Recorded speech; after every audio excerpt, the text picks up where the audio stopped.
Assalamualaikum warahmatullahi wabarakatuh. Waalaikumsalam warahmatullahi wabarakatuh.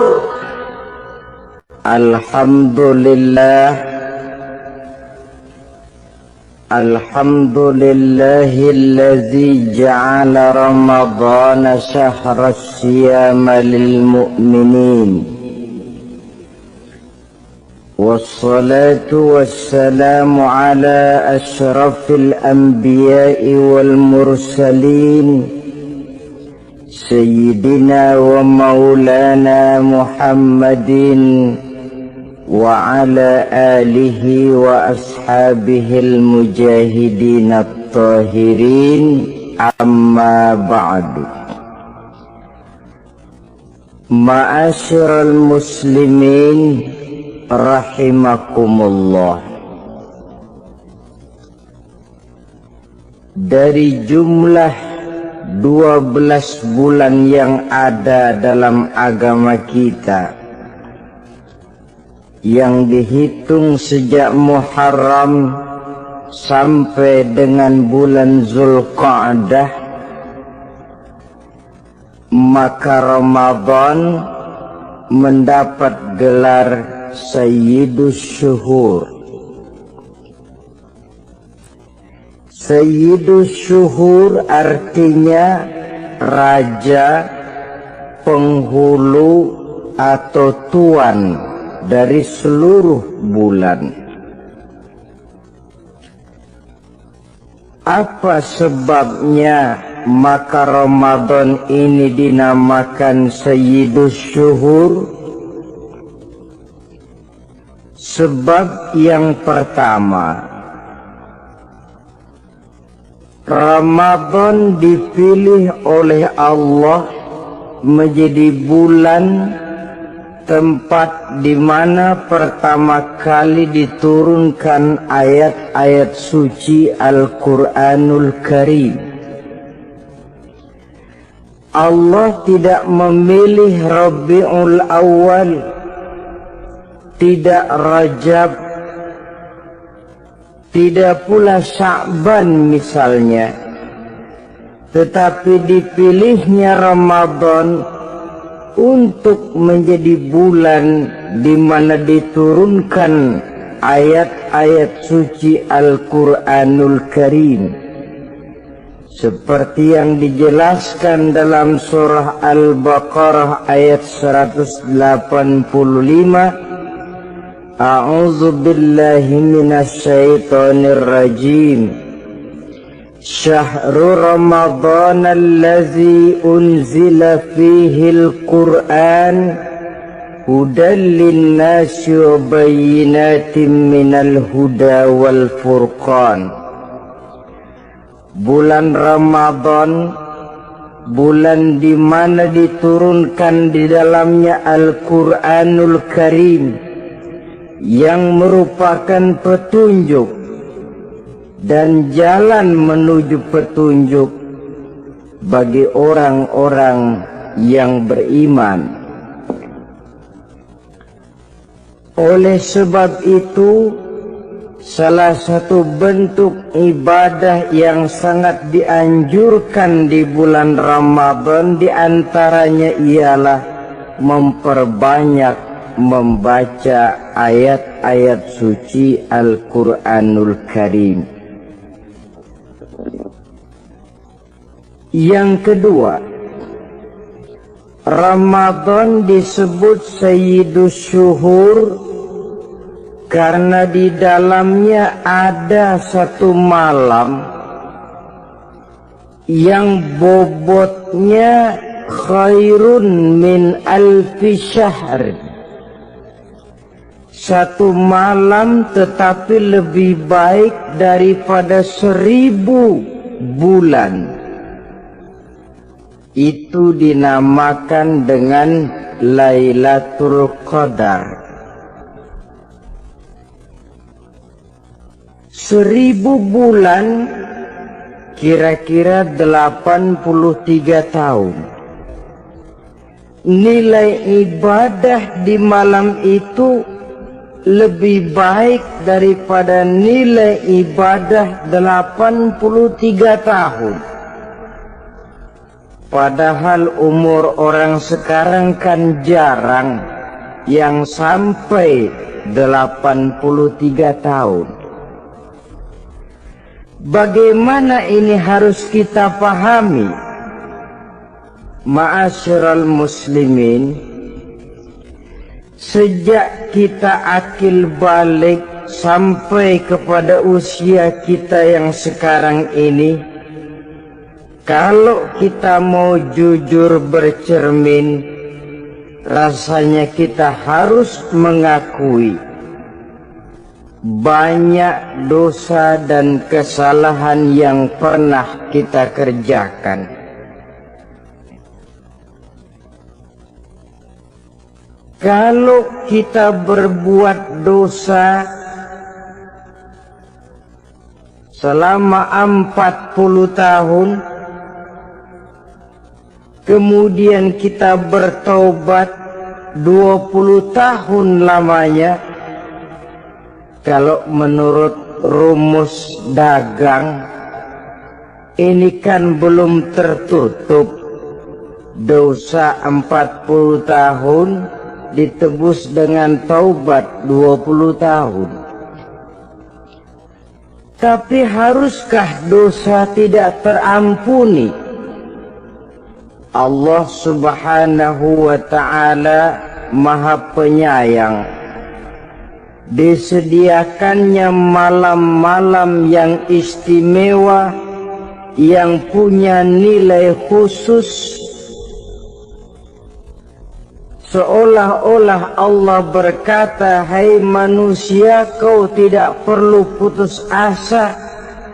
Bagaimanapun banyak dosa kau lakukan, bagaimanapun banyak kesalahan kau kerjakan, nih, aku sediakan satu malam khairun min alfi syahrin, lebih baik daripada 1000 bulan yang disebut dengan Lailatul Qadar. Kapan sih Lailatul Qadar itu? Menurut Al-Imamul Ghazali, Lailatul Qadar itu adanya pada 10 hari yang akhir di bulan Ramadan, terutama pada malam-malam ganjil. Malam 21, 23, 25, 27, dan 29. Tapi orang yang ingin menemukan Lailatul Qadar, dia harus sudah berjaga sejak awal Ramadan. Jadi nggak boleh pakai ilmu ngincer. Tahu ilmu ngincer? Tanggal 20 Ramadan nggak terawih, 21 terawih, 22 prek lagi, 23 masuk lagi, 24 nggak ke masjid. Temennya tanya, kenapa nggak ke masjid? Ini kan bukan malam ganjil, nggak turun Lailatul Qadar. Saya kira yang kayak begini dapatnya bukan Lailatul Qadar, boleh jadi Lailatul Qadar.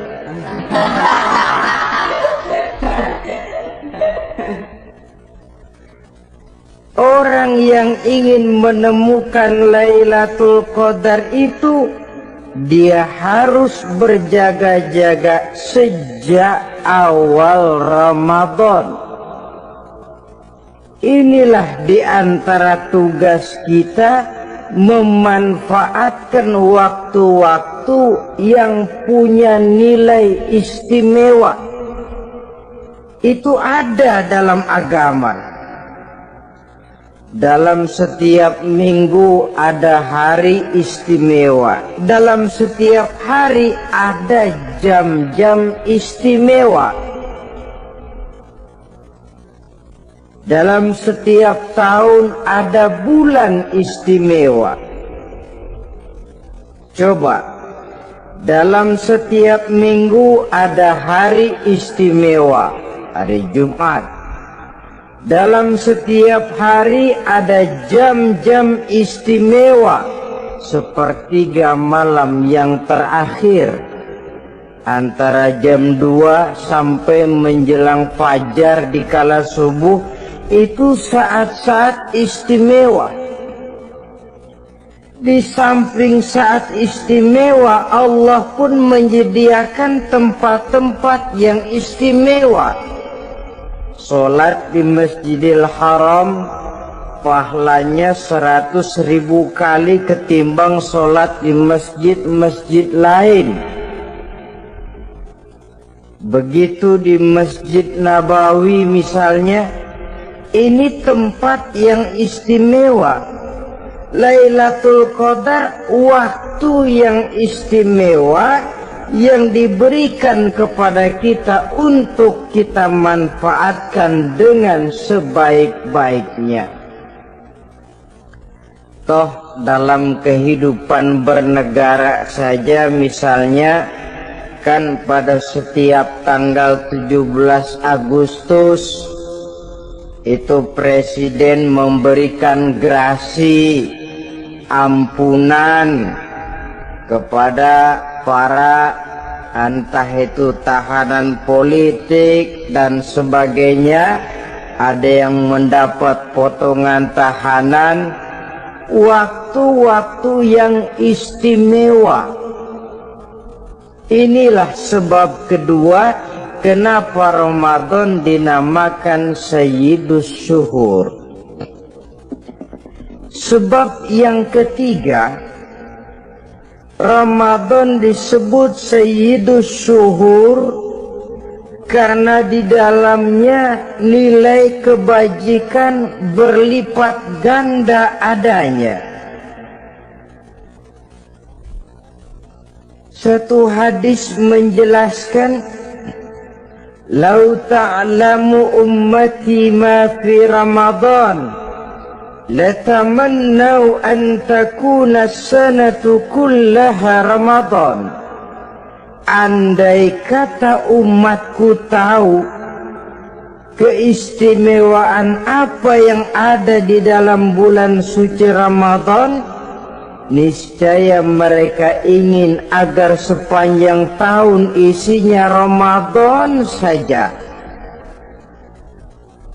Apa sebabnya? Li'annal hasanata fihi mujtami'atun. Di dalam bulan Ramadan itu berkumpul segala macam kebajikan. Wa ta'atu maqbulatun. Segala perbuatan taat diterima oleh Allah. Wa da'awati mustajabatun. Segala macam doa dan permohonan dikabulkan oleh Allah. Wadzunuba maghfuratun, dan segala macam dosa diampuni oleh Allah Subhanahu wa ta'ala. Berlipat gandanya nilai kebajikan yang kita kerjakan di bulan suci Ramadan. Itu sebabnya seorang muslim dalam menyambut bulan suci Ramadan penuh dengan sikap kegembiraan. Kata baginda Nabi, "Man fariha bidukhuli Ramadan, haramallahu jasadahu 'alan niran." Siapa orang yang gembira dengan datangnya bulan suci Ramadan, Allah haramkan badannya dari api neraka. Gembira menyambut Ramadan artinya bagaimana? Apa Ramadan datang terus bakar petasan? Bukan. Pukul beduk? Bukan. Apa gunanya pukul beduk kalau nggak puasa? Apa gunanya bakar mercon kalau tidak melaksanakan ibadah di bulan suci Ramadan? Gembira menyambut datangnya Ramadan dalam arti mempersiapkan diri untuk melaksanakan ibadah dengan sebaik-baiknya di bulan suci Ramadan ini. Ma'asyiral muslimin rahimakumullah. Yang terakhir, kenapa Ramadan disebut Sayyidus Syuhur?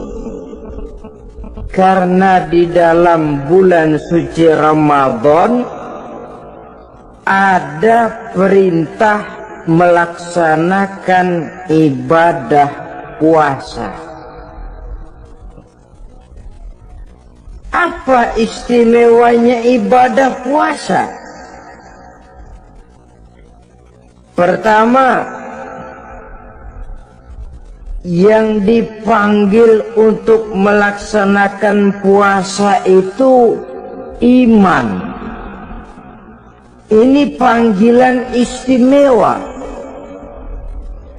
Allah menyatakan, ya ayyuhalladzina amanu kutiba alaikumussyam. Hai orang-orang yang beriman, diwajibkan atas kamu berpuasa.